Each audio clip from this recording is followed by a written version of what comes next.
Ороо. За сайн байна уу та? За сайн байна. Сайхан урж байна уу та? Сайхан. За таны ажил алга тавтай юу? Тавлаг. За. Биш суугаач. За.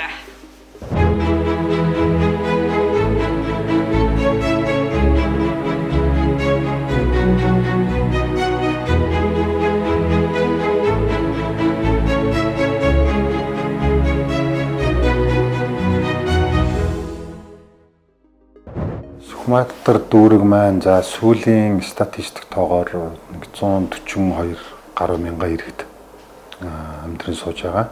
За дүүрэг маань одоо нийслэл Улаанбаатар хотын төв зэг буюу за одоо Сүхбаатарын талбайгаас хулаад хошоогоо Шаргамбарт Санзай за бэлгэсэлэх гэсэн цуслангийн бүсийг хамраад за нийтдээ 20 хороотой одоо хотын төвийн дүүрэг за урдлаг соёл яамд за төрийн ордон гэх мэтчлэн одоо улсын төв гол объектууд гол онцлог яамдууд төрийн байгууллагууд нь байдаг ийм онцлогтой дүүрэг байна.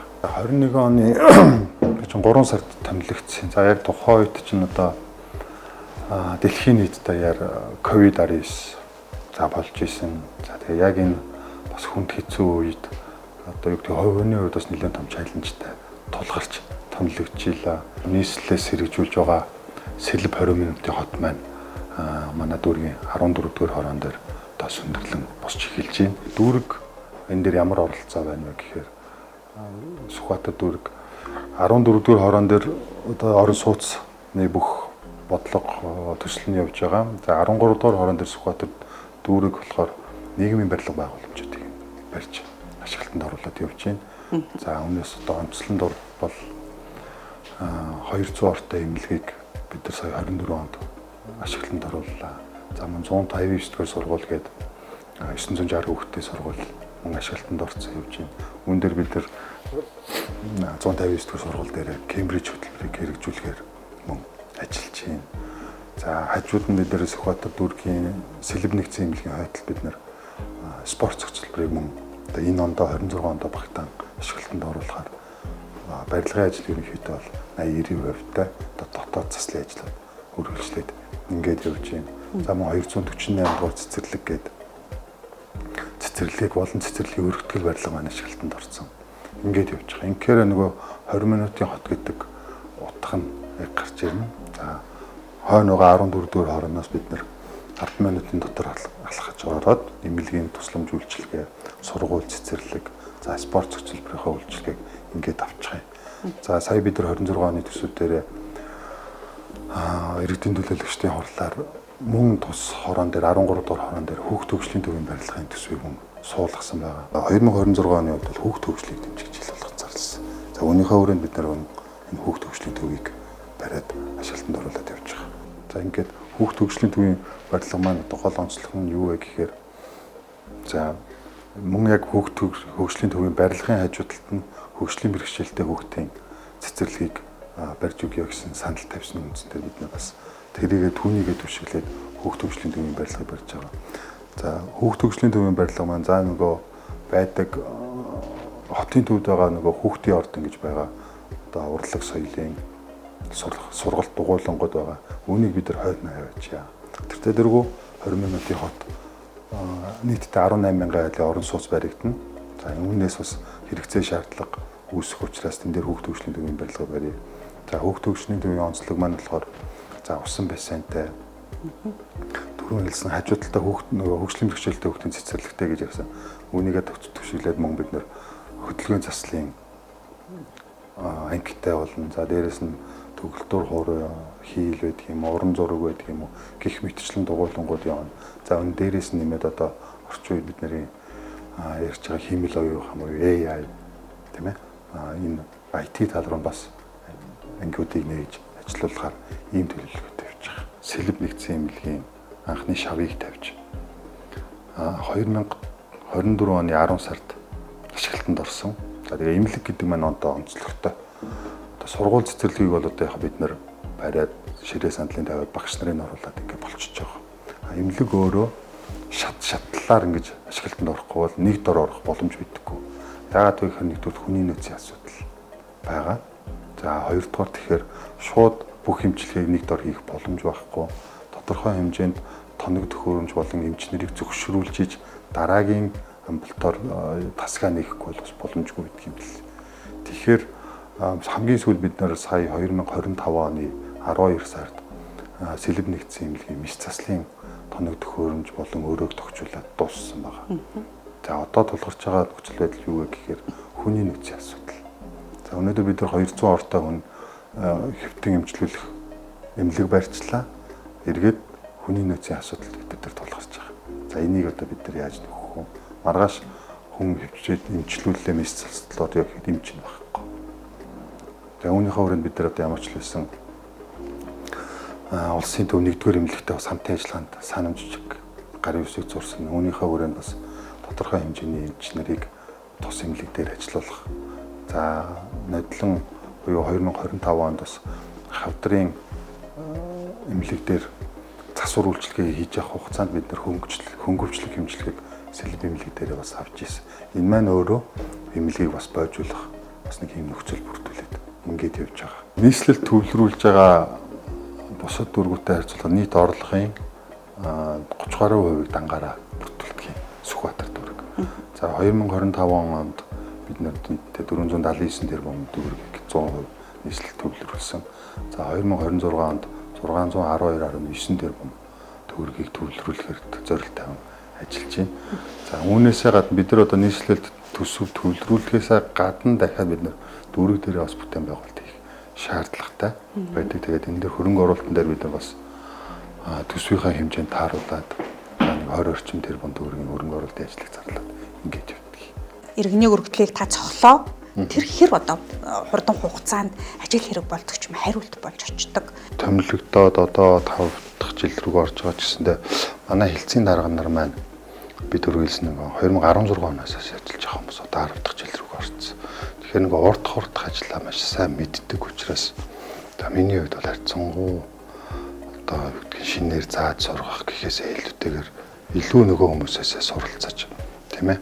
За өргөдөл гомдолч өөрөө хуулийн хугацаатай учраас аль болох тэр хүмүүсийг боломжит хурдан хугацаанд гаргаж өгөхийг шаарддаг. Тэгэхээр дүүргийнхаа хэлцийн дарга нартай бол ойлголцлоо явуул амарч асуудал бол байхгүй. Надаас илүүтэйгээр энэ ажиллаа мэддэг төрийн захиргааны албаа гэж нар байна. 7 хоногийн тодорхой хэмжээний нэг өдрийг би аль болох хэрэгтэйгээ уулзах цаг гаргаж авдгийн. За тэгээд зарим ажлууд өөрөө бас Сүхбаатар дүүргийн засаг дарга гэдэг ажил өөрөө бас нэлээдгүй ачаал ихтэй ажил зарим өдөр намжихгүй байна тийм ээ. Тийм учраас хэрвээ яг байгаа үедээ би ирсэн хүмүүсийг бол аль болох буцаадаггүй. За байгаа үед нь хүлээж аваад уулзчихдаг. За тэгээд дангаанс ирж уулзсаасаа илүү гадна сошиал орчинч одоо хөгжсөн. Би бодлохоор байгаа бүх хороодынхаа групп дээр байдаг.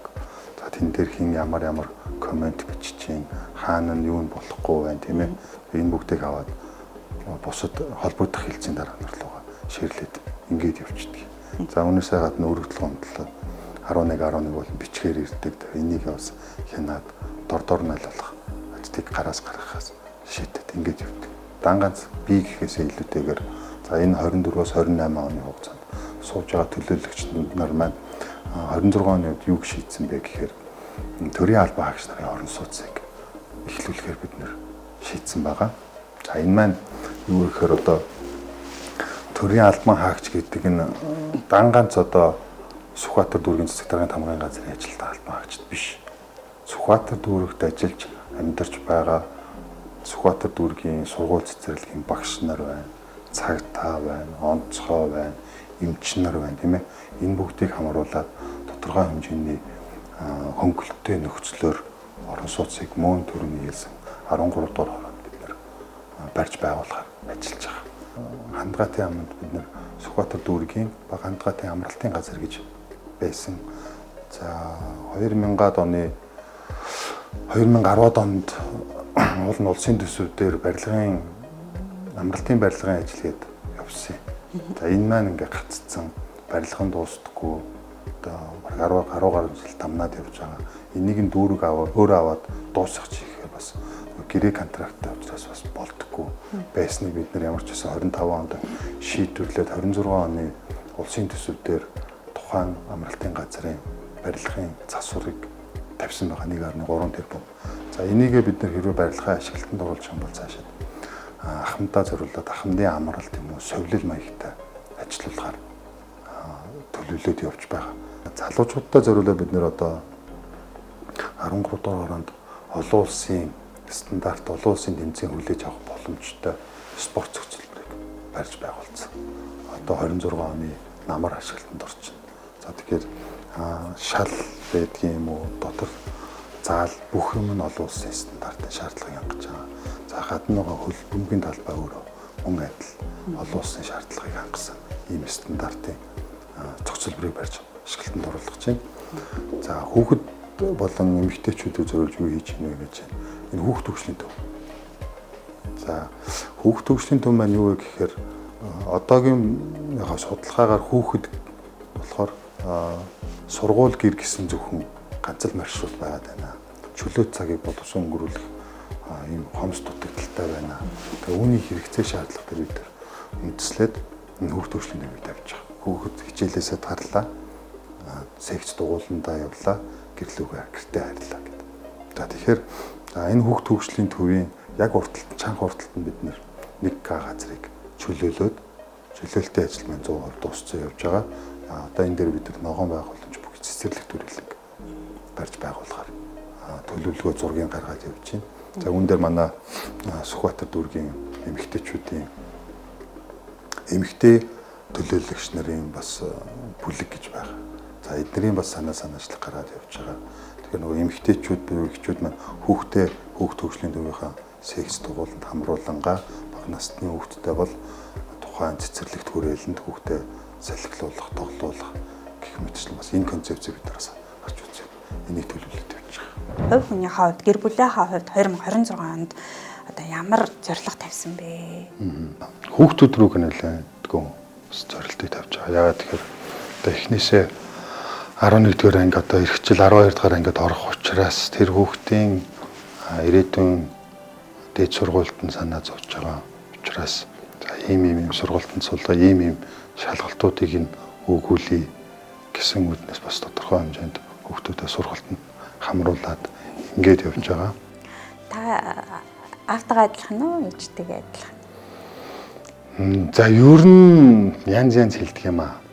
За зарим хүмүүс нь болохоор яг аав байна гэн. За зарим нь болохоор яг ээж байна штэ л гэдэг. Тэгээд ерөнхийдөө яг гадна талаас аавтайгаа илүү ойролцоо царай төрөхтэй би хаадаг. Дотоод хүн. За дотоод хүний хувьд таараа ээж рүүгээ. Ээж талтаа баг. Ээж хад хоёрч гэж. За миний ээж Ядмын Саран гэрэл гэдэг. За Төв аймгийн Заамар суманд төрсөн.